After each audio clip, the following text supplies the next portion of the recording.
My name is Dulce Whitford. I'm 28 years old. For 20 years, my parents called me the slow one, while my sister Miranda collected Harvard degrees and inheritance promises. They mocked my dyslexia at dinner tables, excluded me from family decisions, and paid me a fraction of what they paid her. But on Miranda's graduation day at the Plaza Hotel, in front of 350 guests, a stranger handed me an envelope that would expose every lie my parents ever told about me. What they didn't know, Grandma had been watching.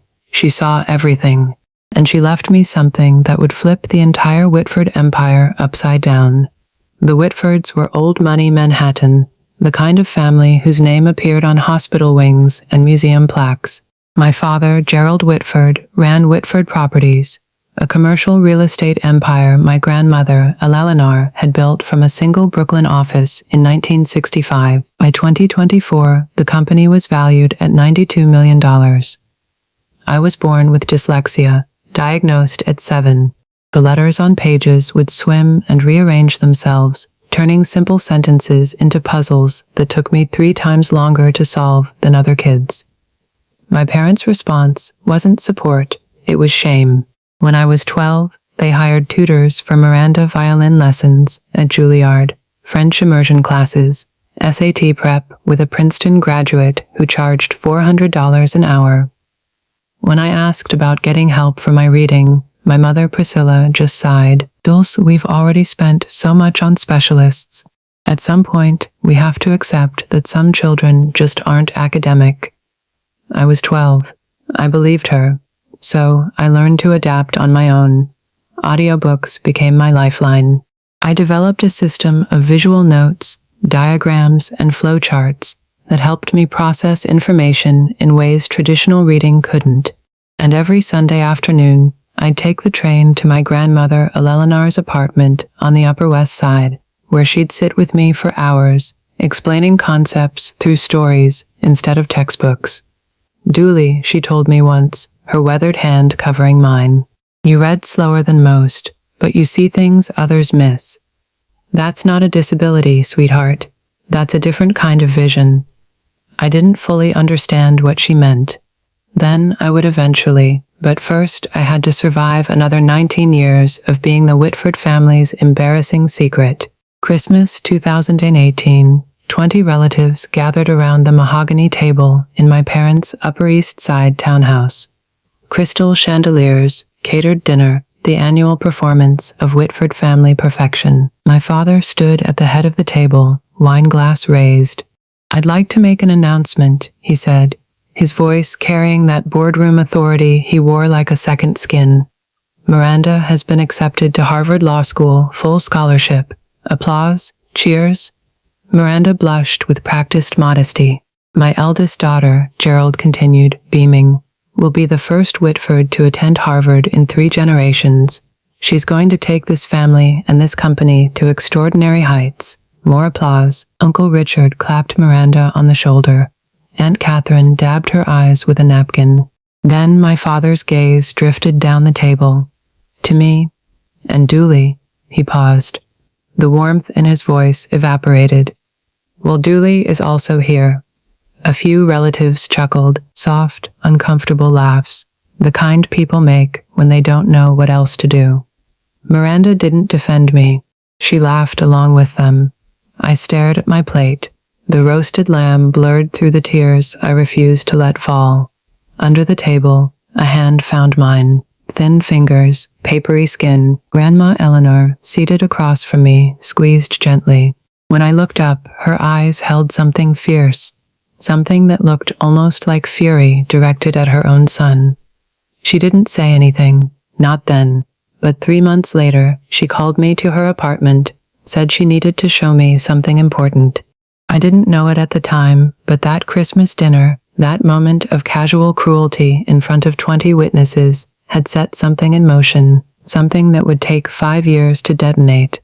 After graduating from a state university in 2022, not an Ivy, never an Ivy, I applied for a position at Whitford Properties. I wanted to prove I could contribute, that the family business could be my path too. My father agreed to hire me as an administrative assistant, Salary $42,000 a year. That same month, Miranda joined as chief legal counsel. Her salary $280,000 plus bonuses. My job consisted of photocopying documents, booking conference rooms, and fetching coffee for executives who never learned my name. I wasn't invited to a single meeting, never shown a single contract. But I watched and I listened. I discovered something about myself during those long hours in the copy room. I could spot patterns others missed. When executives discussed deals in the hallway, I'd sketch diagrams of the relationships between parties, the flow of money, the potential conflicts. A skill I developed to compensate for my reading difficulties had become something else entirely. Grandma Eleanor had taught me this. During those Sunday afternoons at her apartment, she'd spread out old contracts from the company's early days and show me how to read them, not word by word, but as systems, as structures. Your father reads contracts like a lawyer, she told me once in 2019, just before her health started declining. He looks for what he can exploit. You read them like an architect. You see how all the pieces connect. That same day, she'd handed me a small wooden box, mahogany, with brass hinges. Keep this safe, she'd said. Don't open it yet. When you need it, you'll know. I'd taken the box home, tucked it in my closet, and tried to forget the strange weight of her words. March 2019, Grandma Eleanor's apartment. Grandma. She was 82 then, her once vigorous frame grown thin, her silver hair wispy against the pillow of her armchair. But her eyes, those sharp, knowing eyes, hadn't dimmed at all. Sit down, Dolly. I sat across from her in the living room where I'd spent so many Sunday afternoons. The walls were covered with photographs. Eleanor breaking ground on her first Brooklyn property in 1965. Eleanor shaking hands with Mayor Koh. Eleanor accepting a Women in Business Award in 1987. Not a single photo of my father at the helm. I built Whitford Properties from nothing, she said, her voice carrying decades of steel. One office, one secretary, 60 years of work, your father. She paused, and something bitter flickered across her face. Your father inherited it. He didn't build it. He doesn't understand what it means to create something. Grandma, he judges people by their credentials, their degrees, their ability to perform in boardrooms. She leaned forward. I judge people by how they treat those who can't fight back. And you, Dulce, you're the only one in this family who knows how to be kind. She pressed the wooden box into my hands. There's something inside that might help you someday, but not yet. You're not ready yet, and neither is Gerald. Her grip tightened. When the time comes, when he shows you exactly who he is, you'll know what to do. I wanted to ask what she meant, what was inside, why she'd chosen me, but she changed the subject, started talking about the weather, her garden, the book she was reading. 18 months later, she was gone. Pancreatic cancer. I held her hand in the hospice, the only family member at her bedside. The box remained unopened in my closet. April 2024. The email arrived on a Tuesday afternoon. Subject line: position restructuring confidential. Dear Ms. Whitford, as part of our ongoing organizational optimization, your current position will be eliminated. Effective July 1st, 2024. HR will contact you regarding severance options. I read it 3 times. The letters swam, rearranged, settled back into the same devastating message. They were firing me. That evening, I stayed late organizing files no one would ever look at. Through the thin wall separating my cubicle from my father's corner office, I heard voices. Gerald and Priscilla. Can't have her here when Miranda takes over. My father was saying it looks bad. The CEO's sister working as a secretary. People will ask questions. What kind of questions? Why she's not in leadership? Why we haven't promoted her? A pause. Why she's the way she is? My mother's response came soft, almost gentle. We've done everything we could for her, Gerald. Some children just don't have what it takes. Exactly. So she needs to go. We'll give her a generous severance. She can find something else, something more suited to her abilities. I pressed my palm against the wall. $42,000 a year. My studio apartment in Queens, shared with 2 roommates, cost $1,800 a month. No savings, no safety net. If I lost this job, I'd be homeless within 2 months. But the money wasn't what made my chest tight. It was the realization settling into my bones like frost. If I let them do this, if I accepted their version of who I was, I would spend the rest of my life as the family failure. Not because I'd actually failed, but because I'd never been given the chance to succeed. Miranda's graduation party was tomorrow.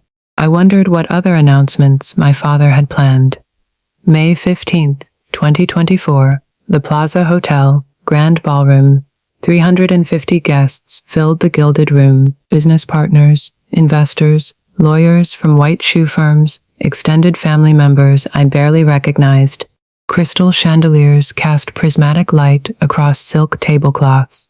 A 12-piece orchestra played Gershwin in the corner. This was Gerald Whitford's kingdom, his stage, the place where he performed his role as patriarch, as mogul, as the man who had everything. I stood in the entrance, tugging at the hem of my dress, black, simple, $79 from Zara, the most I could afford on my salary. Everyone else glittered in designer gowns and tailored tuxedos. My mother intercepted me before I could find a seat. Dulce. Priscilla's gaze traveled from my drugstore makeup to my scuffed heels, her lips pressed into a thin line. You couldn't find anything nicer. This is what I have. Well, she adjusted her Cartier bracelet. You'll be at table 27 near the service entrance. Try not to draw attention to yourself. Of course, and Dulce. She leaned closer, her Chanel No. 5 overwhelming. Tonight is Miranda's night. Whatever you're feeling, whatever resentment you think you're entitled to, keep it to yourself. Don't embarrass us. She walked away before I could respond. Table 27 was at the back of the ballroom, partially hidden behind a pillar. My table mates were distant cousins I'd met maybe twice. From my seat, I could see the main stage, the massive portrait of Miranda in her Harvard regalia, the banner reading, "Congratulations, Miranda Whitford, Harvard Law Class of 2024. And near the entrance, standing alone by the door, a silver-haired man in a gray suit. He wasn't mingling, wasn't eating, just watching. His eyes found mine across the crowded room. Something cold prickled down my spine. At 8:30 p.m., the orchestra stopped. The lights dimmed. A spotlight illuminated the stage where my father stood, champagne flute raised. Ladies and gentlemen, thank you for joining us tonight to celebrate an extraordinary young woman. The applause began before he finished the sentence. Miranda graduated top 5% of her Harvard Law class. She completed a clerkship with Justice Reynolds. And last month, she made partner track at Sullivan and Cromwell in record time. Gerald's voice swelled with pride. But tonight, I'm not just celebrating her achievements. I'm announcing her future. Miranda joined him on stage, radiant in emerald Valentino. Effective immediately, Miranda Whitford will inherit my entire estate upon my passing. This includes our family residence at 7 and 40 Park Avenue, currently valued at $13 million, a Tesla Model S Plaid, and most importantly, he paused for effect, the position of CEO of Whitford Properties when I retire. The room erupted. Standing ovation, camera flashes. Miranda dabbed at her eyes with performative grace. 350 people celebrating, and not one of them glanced at table 27. The cousin beside me, a woman I'd met at a funeral 8 years ago, leaned over. Dooley, right? So, what does that mean for you? I opened my mouth, closed it. What could I say? That I'd just been formally erased from my own family. That the termination letter in my inbox was only the beginning. That every fear I'd ever had about being worthless had just been confirmed in front of everyone who mattered. The applause died down. Miranda hugged our father. Cameras clicked, and through the crowd, the silver-haired man at the door began walking toward me. Slowly, deliberately, like he'd been waiting for this exact moment, the man stopped at my table. Up close, I could see he was older than I'd thought, early 60s, with deep-set eyes and the careful posture of someone who spent his life in courtrooms. "Miss Whitford, that's me." I straightened in my chair. "Can I help you? My name is Jonathan Ellis." He pulled a business card from his breast pocket, cream-colored embossed Morrison and Blake, attorneys at law. "I was your grandmother's lawyer." My grandmother. The words hit like a punch. "Eleanor passed away 3 years ago." "I'm aware." He didn't soften. "She left something for you with very specific instructions about when to deliver it." From inside his jacket, he produced a cream envelope, heavy stock, sealed with red wax bearing a notary stamp. "What is this?" "Her will. The real one." His voice dropped. "The one your father doesn't know exists." I stared at the envelope. The notary seal read Morrison and Blake. September 12th, 2019. 5 months after that Sunday afternoon in her apartment. 5 months after she'd handed me the wooden box. "I don't understand. Your grandmother gave me explicit instructions. I was to deliver this document on the day your father publicly disinherited you." Ellis glanced toward the stage where Gerald and Miranda were still basking in applause. "I believe that just occurred." My hands trembled as I took the envelope. "Mr. Ellis, what's in here?" For the first time, something almost like warmth flickered in his eyes. "Mrs. Eleanor told me to tell you. Give this to Dulce on the day Gerald shows her exactly who he is. By then, she'll be ready." He straightened his tie. "I'll be available when you have questions. You have my card." Then he turned and walked away, disappearing into the crowd. I couldn't breathe in that ballroom. I pushed through the service entrance, found an empty hallway near the kitchen. Fluorescent lights buzzed overhead, the sounds of celebration muffled to a distant hum. My fingers shook as I broke the wax seal. Inside, 3 pages of dense legal text, a notarized signature, a date, September 12th, 2019. I read slowly, carefully. The letters swam, but I forced them into focus. "I, Eleanor Margaret Whitford, being of sound mind and body, do hereby revoke all previous testamentary documents and declare this to be my last will and testament." My eyes caught on a paragraph near the middle. "To my granddaughter, Dulce Ann Whitford, I bequeath 51% of my shares in Whitford Properties LLC, currently valued at approximately $47 million, along with all voting rights associated therewith." I read it again and again. 51% controlling interest. The will continued. "This bequest is made with full knowledge of my son Gerald's treatment of Dulce. She has been excluded, diminished, and denied opportunity, not due to lack of ability, but due to lack of support. Dooley is not slow. Dooley was abandoned, and I will not allow her father's prejudice to continue after my death." A sob caught in my throat. Grandma had seen. She'd seen everything. Condition: to activate this bequest, Dooley must formally request an emergency board meeting within 72 hours of receiving this document. Failure to act within this window will render this will null and void, and all assets shall transfer per my 2015 testament. 72 hours. The deadline would fall at 8:30 p.m. on May 18th. I leaned against the cold wall, the document clutched to my chest. My grandmother had given me a weapon. Now I had to decide if I was brave enough to use it. Jonathan Ellis was waiting by the coat check when I emerged. "You read it. The 72-hour clause." My voice cracked. "Why would she put that in?" "Your grandmother knew you, Miss Whitford." He handed me a second card. This one with a personal cell number handwritten on the back. "She knew that if she gave you unlimited time, you might convince yourself not to act. The deadline isn't a punishment. It's permission. Permission to stop waiting for your family to change their minds about you, to take what's rightfully yours." He checked his watch. "The deadline is 8:30 p.m., May 18th, 3 days. If you want to proceed, you'll need to submit a formal request for an emergency board meeting. I can help you draft it." Through the ballroom doors, I could see my father still on stage, posing for photographs with Miranda. My mother circulated among guests, accepting congratulations as if she'd earned them herself. If I did this, if I invoked the will, I would destroy every relationship I had left. My parents would never forgive me. Miranda would see it as betrayal. But if I stayed silent, I would accept their verdict. I would become exactly what they'd always said I was, the failure, the slow one, the daughter who didn't matter. Miss Whitford. Ellis's voice cut through my spiral. Your grandmother believed in you. She spent the last 3 years of her life preparing for this moment. The question is, do you believe in yourself?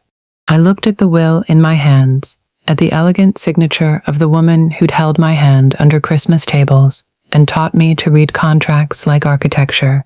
I'll call you tomorrow, I said. We're requesting that board meeting. Ellis allowed himself a small smile. She said you would. I'm going to pause here for just a moment. If you've ever been underestimated by the people who were supposed to believe in you, if you know what it feels like to be dismissed, I want you to comment the word enough below. Let me know I'm not alone in this.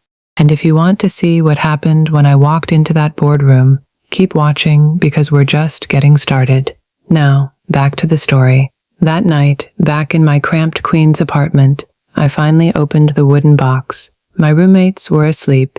The only light came from the street lamp outside my window, casting orange stripes across my bed, where I sat cross-legged, the mahogany box in my lap. The brass hinges creaked as I lifted the lid. Inside, a handwritten letter on Eleanor's personal stationery, a faded document with a 1965 date stamp, and a USB drive, sleek and modern, clearly added much later. I reached for the letter first. My dearest Dulce, if you're reading this, then Jonathan has done his job, and your father has done exactly what I feared he would. I'm sorry I couldn't protect you while I was alive, but I can protect you now. The enclosed document is the original partnership agreement from 1965, when I founded Whitford Properties with 2 colleagues who have long since passed. Your father has never seen it. It establishes that the founder's shares carry permanent voting rights that cannot be diluted or transferred without board approval. The USB contains something else, something your father hoped I'd forgotten. In 2018, Gerald proposed a resolution to reduce my voting rights from 51% to 10%. His stated reason, I was too old to understand modern business. The real reason, he wanted control, and I was in his way. The board rejected his proposal by 2 votes. I was one of those votes. I never forgot what he tried to do, and I never forgave him for the way he treated you to justify it. As though diminishing you somehow proved I was unfit. Use this wisely, Dulce, not for revenge, for justice. All my love, Grandma Eleanor. I plugged the USB into my laptop. The file was labeled Board Meeting Minutes, March 2018, PDF. My father's attempt to strip his own mother of power. Documented, time-stamped evidence. May 16th, 91 a.m. Margaret Coleman answered on the second ring, Dooley Whitford. Her voice carried the rasp of someone who'd smoked for decades and laughed even longer. I've been wondering when you'd call. You know who I am. Sweetheart, your grandmother and I built half of Brooklyn together in the 70s. She talked about you constantly. A pause. She also told me about the will 3 years ago, right before she passed. I gripped my phone tighter. Then you know what I'm about to do. I know what you're considering doing. There's a difference. Margaret's tone shifted. Sharper now, more businesslike. You want to request an emergency board meeting? That requires 3 board members to sign the petition. I'm one. You'll need 2 more. Can you help me find them? I can do better than that. I heard papers shuffling in the background. Gerald Whitford isn't as popular as he thinks. His management style is, let's call it, autocratic. At least 4 board members have expressed concerns privately. They just need someone to go first. Hope sparked in my chest. Who? Richard Holloway. Susan Park. She corrected herself. Susan Parker. They've both been on the receiving end of Gerald's temper in closed sessions. I'll make some calls. Another pause. Dooley, I need you to understand something. This isn't going to be pleasant. Your father will fight. your sister will fight. They'll say terrible things. They've been saying terrible things my whole life. At least now I get to respond." Margaret laughed, a warm, genuine sound. "Eleanor always said you had steel under all that quiet." I'm starting to see what she meant. She cleared her throat. "I'll have the petition ready by tonight." Board meeting request May 18th, 10 a.m., Whitford Tower, 42nd floor. "Thank you, Margaret. Don't thank me yet. Thank me when you're sitting in that boardroom." May 17th, Gerald found out about the board meeting at 4 p.m. I know this because Miranda called me 45 minutes later, her voice tight with controlled fury. "What did you do?" I was sitting in my cubicle at Whitford Properties, pretending to organize files. "I don't know what you're talking about. Dad just got a notice from the board secretary. Emergency meeting tomorrow. Requested by Margaret Coleman and 2 other directors." A pause, sharp as broken glass. "Margaret Coleman hasn't requested anything in 15 years. What did you do?" "Maybe she has concerns about company management." "Don't play games with me, Dooley." Miranda's composure cracked. "If you're trying to embarrass us, trying to make some kind of scene, I'm just doing my job, Miranda. Same as always." She hung up without saying goodbye. 20 minutes later, Gerald stormed past my cubicle on his way to his office. He didn't look at me, didn't acknowledge I existed, just slammed his door hard enough to rattle the windows through the wall. I heard him on the phone. "Ridiculous waste of time. Margaret's probably going senile. We'll address her concerns and move on. No, I'm not worried." "Dooley, my God, Miranda. She can barely read a spreadsheet. She's not a threat to anyone." I smiled. For the first time in 28 years, being underestimated felt like an advantage. That night, in my apartment, I prepared, printed 3 copies of the will, downloaded the 2018 board minutes onto my phone as backup, wrote a brief statement, not an accusation, just a presentation of facts. Jonathan Ellis confirmed he'd attend as the authenticating attorney. Margaret texted at 11 p.m., "Petition filed. See you tomorrow. Your grandmother would be proud." I barely slept, but for once, it wasn't anxiety keeping me awake. It was anticipation. May 18th, 2024, 9:45 a.m., Whitford Tower. The elevator opened onto the 42nd floor, floor-to-ceiling windows. Italian marble, the kind of corporate opulence designed to intimidate. I stepped out in a borrowed gray blazer. My roommates, 2 sizes too big, carrying a leather portfolio I'd bought at Goodwill for $12. The security guard at the boardroom door held up his hand. "Name? Dooley Whitford." He checked his tablet, frowned. "You're not on the authorized attendee list. I'm a Whitford Properties employee, and I have business with the board. Ma'am, this is a restricted meeting. I can't let you." "Is there a problem?" Miranda's voice behind me. I turned. She looked immaculate. Navy power suit, Hermes scarf, the uniform of someone who belonged in boardrooms. "Dooley?" Her smile didn't reach her eyes. "What are you doing here?" "I have information to present to the board." "Information?" Miranda laughed. A sharp, performative sound. "About what?" "You work in the copy room. The nature of my presentation is confidential. You don't even know what ROI stands for. Return on investment. It's not that complicated." Miranda's smile flickered. Before she could respond, our father appeared at the end of the hallway, flanked by 2 senior executives. "What's going on here?" "Dulcie wants to attend the board meeting." Miranda said. "I was just explaining that's not possible." Gerald looked at me the way he always did, like I was a stain he couldn't quite scrub out. "Dulcie, go back to your desk. This doesn't concern you." "Actually," a voice called from inside the boardroom.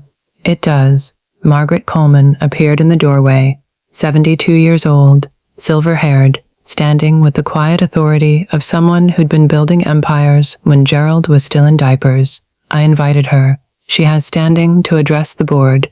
Margaret smiled. "Let her in." Gerald's jaw tightened. For a moment, I thought he might physically block the door, but Margaret Coleman had been a board member for 32 years. Her authority in that room exceeded his. "Fine." My father's voice was ice. Let her speak. We'll see how long it takes before she embarrasses herself. The boardroom was smaller than I'd imagined. An oval table of polished walnut, 12 leather chairs, portraits of past executives on the walls, including, I noticed, my grandmother, Eleanor, her painted eyes seeming to watch from above the fireplace. 12 board members took their seats, Gerald at the head, Miranda to his right, not officially a board member yet, but positioned as he apparent. I was directed to a chair at the far end, the children's table of corporate governance. In the corner, Jonathan Ellis sat with his briefcase. He caught my eye, nodded once. Robert Hartley, the board chairman, a distinguished man in his mid-60s who'd known my grandmother for decades, called the meeting to order. This emergency session was requested by Margaret Coleman, Richard Holloway, and Susan Parker. Margaret, you have the floor. Margaret rose. Thank you, Robert. I'll keep my remarks brief. She gestured toward me. The matter I wish to address concerns a document that has recently come to light, a document that affects the ownership structure of this company. I yield my time to Miss Doolam Whitford. All eyes turned to me. Miranda smirked. Gerald leaned back in his chair with theatrical boredom. I stood. My hands were steadier than I expected. Thank you, Mrs. Coleman, and thank you to the board for allowing me to speak. I opened my portfolio. What I'm about to present may come as a surprise to some of you. I ask only that you listen to the evidence before reaching any conclusions. Gerald sighed audibly. I ignored him. Before I could continue, my father raised his hand. I'm sorry, Robert, but before we waste the board's valuable time, Gerald stood, buttoning his jacket with deliberate slowness. I need to provide some context. Gerald, Margaret started. Dulce is my daughter. His voice carried that patronizing warmth he used for difficult clients, and I love her, but she's not qualified to address this board on any business matter. She works in an administrative role. She has no legal training, no financial background, no strategic experience. Miranda chimed in, her tone dripping with false sympathy. Dooley also has dyslexia. She struggles with reading. We've tried to support her, but she shrugged elegantly. Some limitations can't be overcome with effort alone. A few board members shifted uncomfortably. What we're seeing here, Gerald continued, is a troubled young woman acting out, perhaps due to the announcement at Miranda's graduation party. Sibling jealousy is Mr. Whitford. Robert Hartley's voice cut through like a gavel. You'll have an opportunity to respond, but Miss Whitford requested this time, and she's entitled to use it. Gerald sat down. His expression promised consequences. Miranda caught my eye and mouthed, You're embarrassing yourself. I looked at them both, my father, my sister, and felt something shift inside me. Not anger, something colder, clearer. They weren't trying to protect me. They weren't even trying to protect the company. They were trying to protect their version of the story, the version where I was nothing. Thank you, Mr. Hartley. I pulled the document from my portfolio. I won't be discussing my reading ability today. I'll be discussing this. I held up the will. The room went silent. This is the last will and testament of Eleanor Margaret Whitford, founder of this company, notarized September 12th, 2019. Gerald's face drained of color. That's impossible. Gerald's voice came out strangled. My mother's will was executed in 2015. I have a copy. You have a copy of her previous will. I kept my voice level, clinical.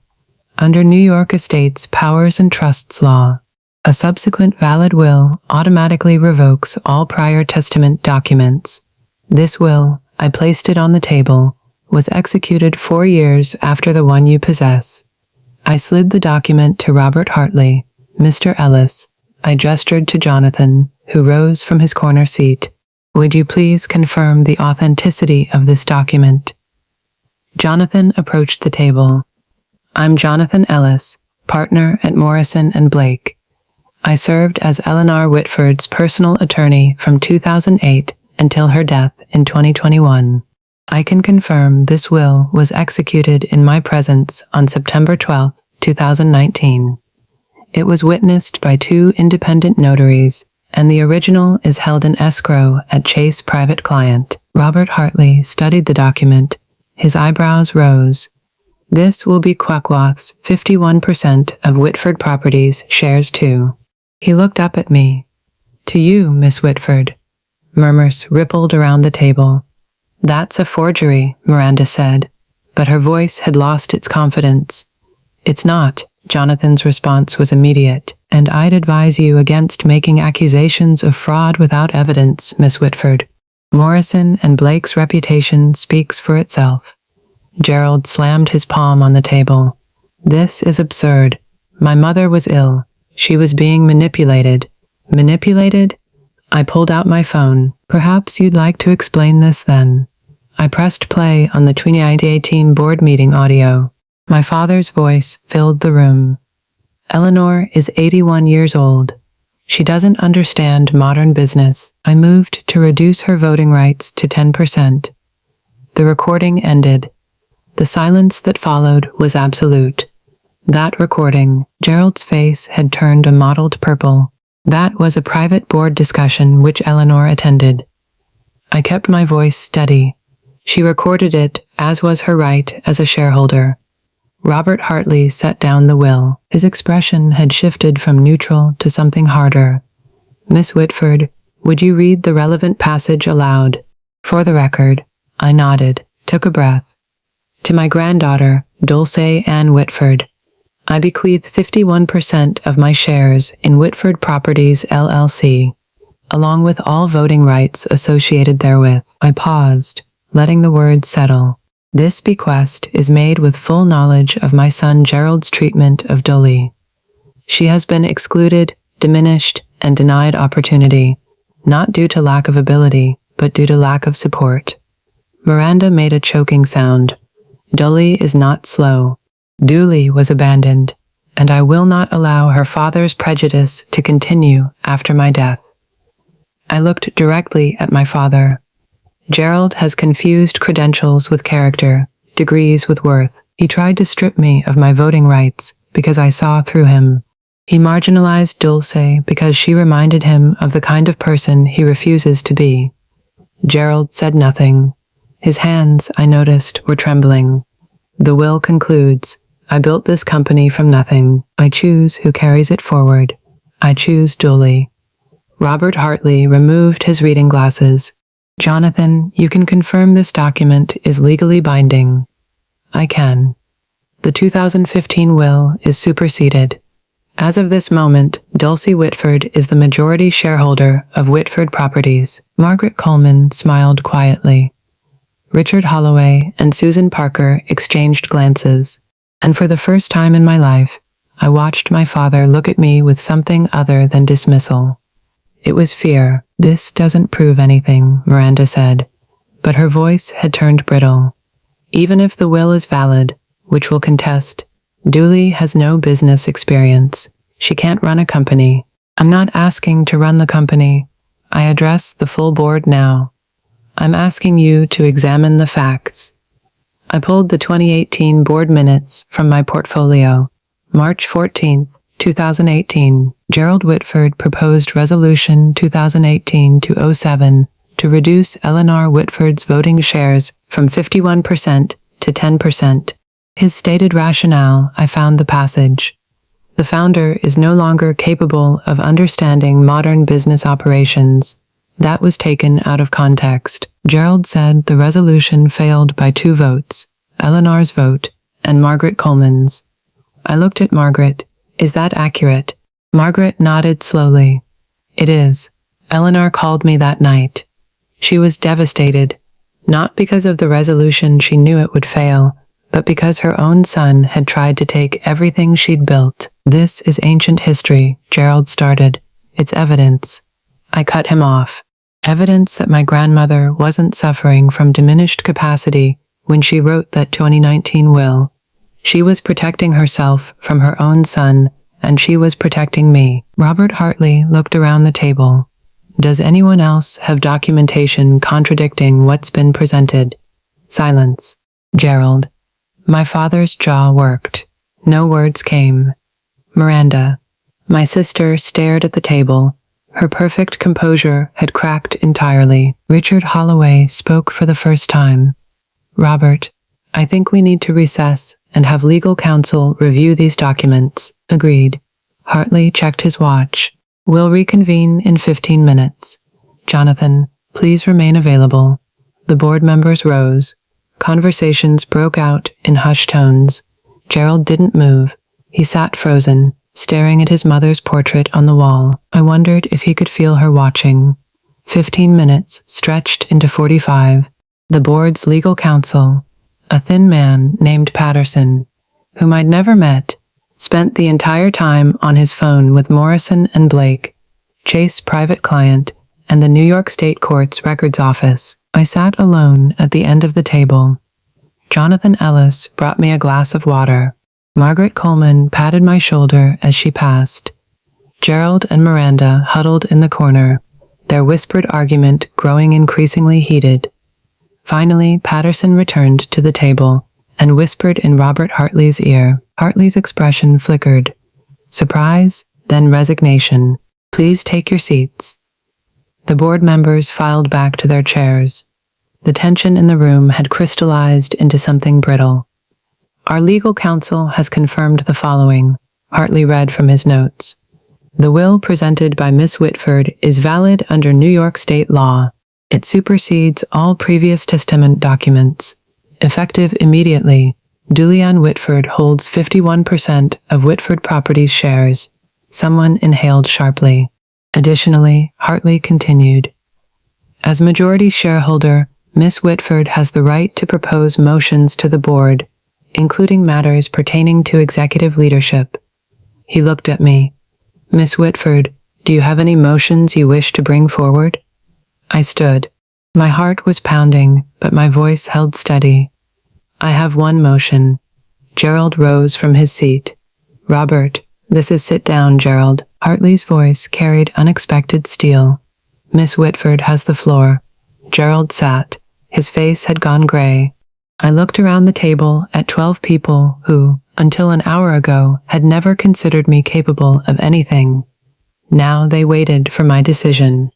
The power to destroy my father's career was in my hands. I thought about what my grandmother would want, and I made my choice. I'm not proposing to remove Gerald Whitford as CEO. The tension in the room shifted. Miranda's head snapped up. Even Margaret looked surprised.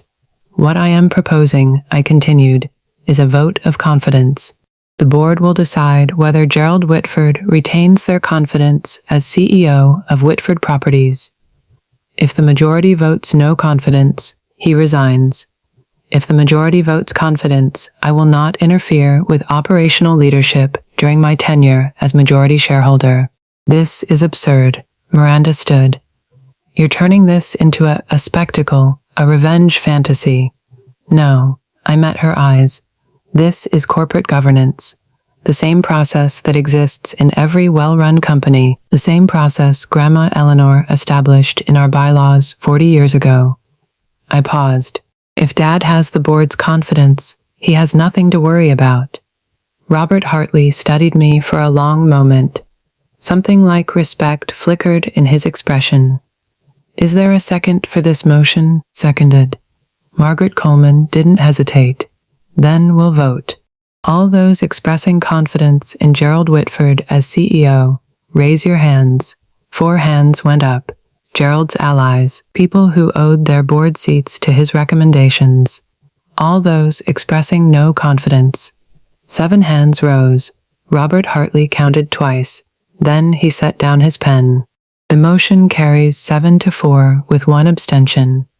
He turned to Gerald. "Mr. Whitford, the board has voted no confidence per section 14.3 of our bylaws. You have 30 days to tender your resignation." Gerald said nothing. He stood, looked at me, really looked at me. For what might have been the first time in my life, I expected rage, hatred, threats. What I saw was worse: recognition. The understanding that he'd underestimated me so completely that he'd lost everything. He walked out without a word. I know what some of you are thinking right now. Why didn't she just fire him? Why give him the chance to keep his job? Because revenge isn't justice. Because destroying someone doesn't undo what they did to you. And because my grandmother didn't raise me to be cruel, she raised me to be fair. If that resonates with you, hit like, hit subscribe, turn on notifications because the story isn't over, not even close. Now, back to what happened after that boardroom cleared. Gerald caught me in the private corridor outside the boardroom. Priscilla was with him.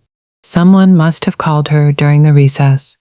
Her face was tear-streaked, mascara bleeding down her cheeks. You. Gerald's voice was barely controlled. You ungrateful, scheming Gerald. Priscilla put a hand on his arm. Not here, not here. She just destroyed our family in front of 12 people. I stood my ground. I didn't destroy anything. I told the truth. The truth? Gerald laughed bitterly. Your grandmother was manipulated. That lawyer, Ellis, he must have Grandma Eleanor wrote that will 5 months after you tried to strip her of power because she saw exactly who you are. My voice didn't waver. You didn't lose because I betrayed you. You lost because you betrayed her. Priscilla stepped forward. Dulcie, sweetheart, you have to understand. We were trying to protect you. You've always struggled. We didn't want to put pressure. You didn't protect me. You erased me. 28 years of silence crystallized into words. Every Christmas dinner, every family photo, every conversation where you talked about Miranda's achievements and pretended I didn't exist. That wasn't protection. That was abandonment. That's not fair. You're right. It wasn't fair. I met my mother's eyes. I spent my whole life trying to prove I was worthy of this family. I'm done proving. The documents speak for themselves. Gerald grabbed my arm. This isn't over. We'll contest that will. I pulled free. You'll lose, and you know it. Because Grandma Eleanor planned for every contingency, including this one. I walked toward the elevator. Behind me, I heard my mother's voice. Dulce, wait. I didn't wait. For the first time in my life, I didn't need their permission to leave. The elevator doors closed on my parents' faces. I leaned against the brushed steel wall, finally allowing myself to breathe. The adrenaline that had carried me through the past 2 hours began to ebb, leaving something unexpected in its wake. Not triumph, not satisfaction, grief. I just severed 28 years of hoping things would change, of believing that if I was patient enough, quiet enough, good enough, my parents would eventually see me, love me the way they loved Miranda. That hope was dead now. I'd killed it myself. The elevator descended 42 floors. By the time it reached the lobby, I'd wiped my eyes and straightened my borrowed blazer. Jonathan Ellis was waiting by the security desk. He searched for the word, remarkable. It was necessary. Your grandmother would agree. He fell into step beside me as I walked toward the exit. What happens now? Now I go home, sleep, try to figure out what my life looks like without the family I thought I had, and the company. I don't want to be CEO. I never did. We stopped at the revolving doors. I just want the company my grandmother built to be run by people who actually care about it, not people who see it as their personal inheritance. Ellis nodded slowly. The board will want to meet with you, discuss transition plans, your role going forward. I know, but not today.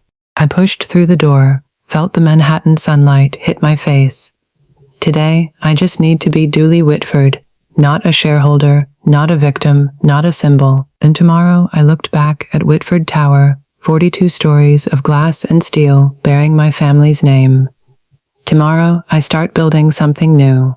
May 19th, 2024. Gerald Whitford signed his resignation letter at 4 p.m. I wasn't there. I learned about it through an email from Robert Hartley. Miss Whitford, your father has tendered his resignation effective June 15th, 2024. The board has appointed me as interim CEO while we conduct a search for permanent leadership. Additionally, the board has voted to offer you a formal position, strategic advisor to the board. This role would allow you to participate in major decisions while you determine your long-term relationship with the company. Please let me know your thoughts. Regards, Robert Hartley. I read the email 3 times, habit, and then forwarded it to Jonathan Ellis for review. His response came within an hour. Fair offer, no hidden strings. Congratulations, Dulce. That evening, an all-staff email went out to the Whitford Properties team. Effective June 15th, Gerald Whitford will step down as CEO. Robert Hartley will serve as interim CEO. Additionally, the board welcomes Dulcie Whitford as a strategic advisor in her capacity as majority shareholder. We thank Gerald for his years of service and wish him well in future endeavors. My phone buzzed with messages. Colleagues I'd worked beside for 2 years. People who'd never learned my name suddenly wanted to have coffee, to reconnect, to catch up. I ignored most of them, but one message stood out from Patricia Morales, an executive assistant who'd started at the company in 1987, who'd worked directly with my grandmother. Dooley Eleanor used to talk about you constantly. She said, you saw things others missed. I never understood what she meant until today. Welcome to the boardroom. She'd be so proud. I saved that message. Some validation doesn't come from family. Sometimes that's better. 1 week later, the story went public. New York Business Journal, Whitford Properties, shakeup. Founder's granddaughter takes control after secret will surfaces. The article didn't name me directly. Corporate privacy laws prevented that.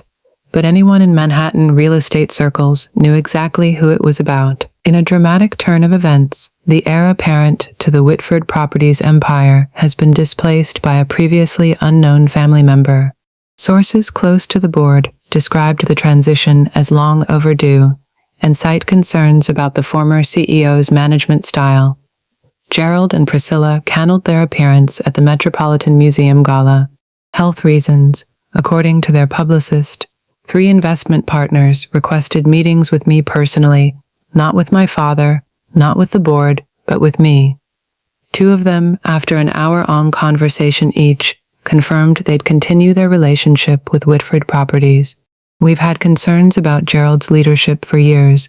One admitted, your grandmother built something special. It's good to see her vision protected. The social fallout rippled outward. Friends of my parents suddenly remembered previous engagements. Invitations to charity events dried up.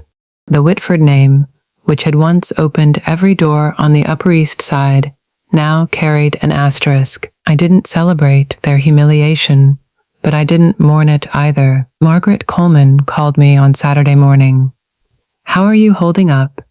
I don't know yet. Ask me in 6 months. Fair enough. A pause. Eleanor would have handled it exactly the same way.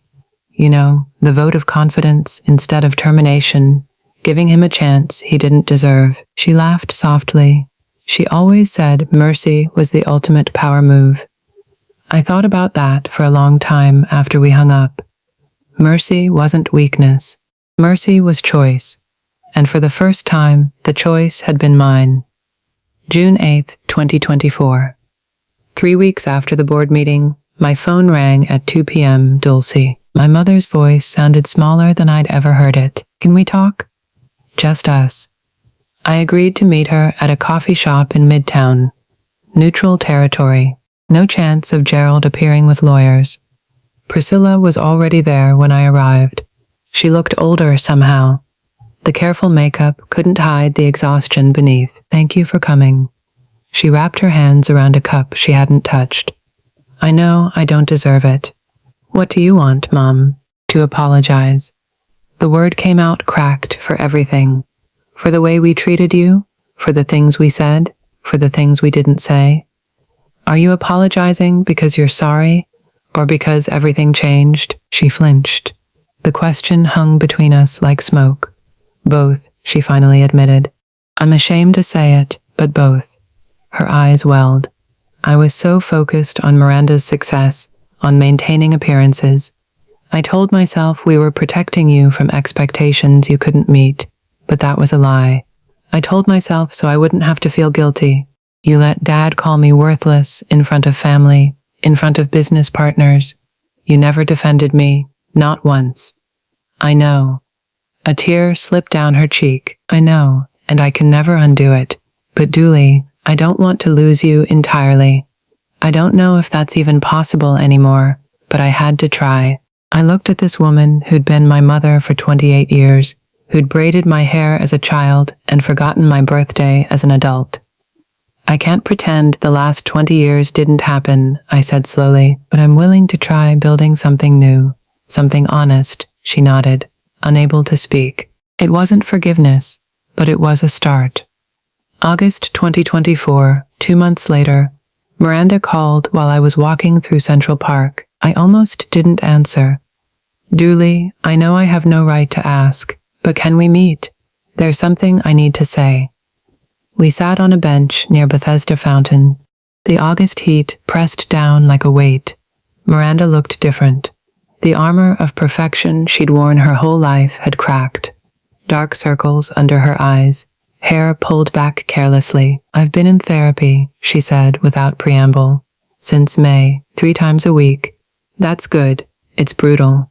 She laughed humorlessly. Turns out being the golden child isn't actually a gift. It's a different kind of cage. I waited. Dad expected me to be perfect. Every grade, every achievement, every award was never enough. It was just the baseline for what came next. She stared at the fountain and the way they treated you. I told myself it was just how things were, that you were different, that I was protecting you by not challenging them. You weren't protecting me. No, I was protecting myself, because if I defended you, I became a target too. She finally looked at me. That's not an excuse. It's just the truth. What do you want from me, Miranda? Nothing. I don't deserve anything. Her voice cracked. I just wanted you to know. I see you now, really see you. And I'm sorry I didn't look sooner. We sat in silence. 2 sisters who'd grown up in the same house as strangers. I can't go back to how things were, I said finally. But I'm not interested in staying enemies either. Maybe we start over from scratch. Miranda's eyes filled with tears. I'd like that. It wasn't the sister relationship I'd wanted as a child, but maybe it could become something real. November 2024, 6 months after the board meeting, I moved into my own apartment in Brooklyn Heights. 1-bedroom, pre-war building, a view of the bridge my grandmother had walked across to her first office in 1965.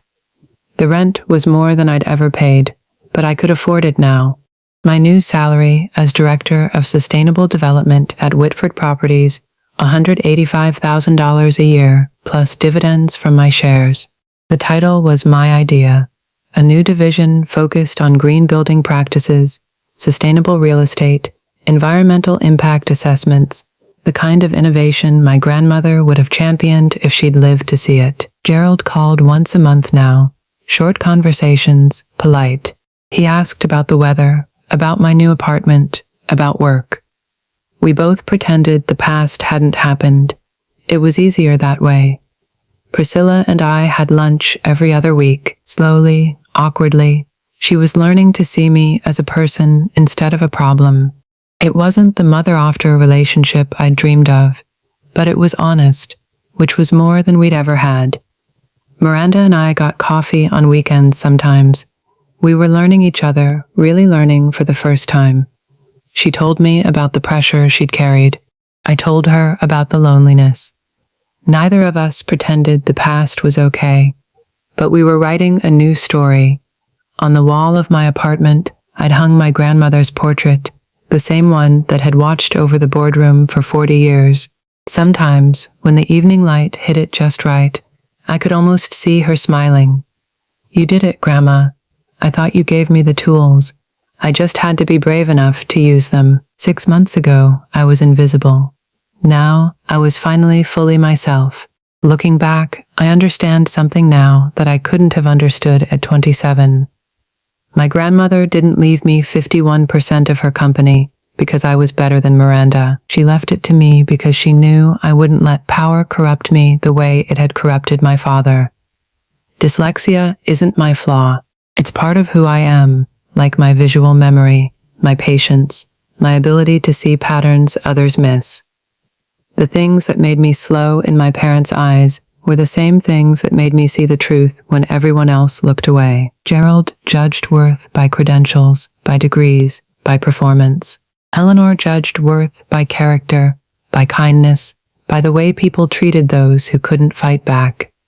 And now, finally, I get to judge my own worth, not by what my parents say, not by what my sister achieved, not by what any stranger on the internet thinks, by my own standard, my own measure, my own truth. If you're watching this and you recognize yourself in my story, if you've ever been the overlooked one, the dismissed one, the one they said would never amount to anything, I want you to know something. You don't need a secret inheritance to prove your value, but you do need to give yourself permission to stop seeking approval from people who will never give it. Boundaries aren't walls, they're doors. They let you decide who gets access to your life and on what terms. My family hurt me for 28 years, but I didn't need to hurt them back to find peace. I just needed to stop waiting for them to see me and start seeing myself. That's the real inheritance my grandmother left me, and nobody can ever take it away. If this story meant something to you, if it reminded you that your worth isn't determined by the people who failed to see it, I want to hear from you. Subscribe, hit the bell, leave a comment telling me your story. And if you want more stories like this, stories about ordinary people who found the courage to stand up for themselves, check the link in the description. Thank you for being here. Thank you for listening. Until next time.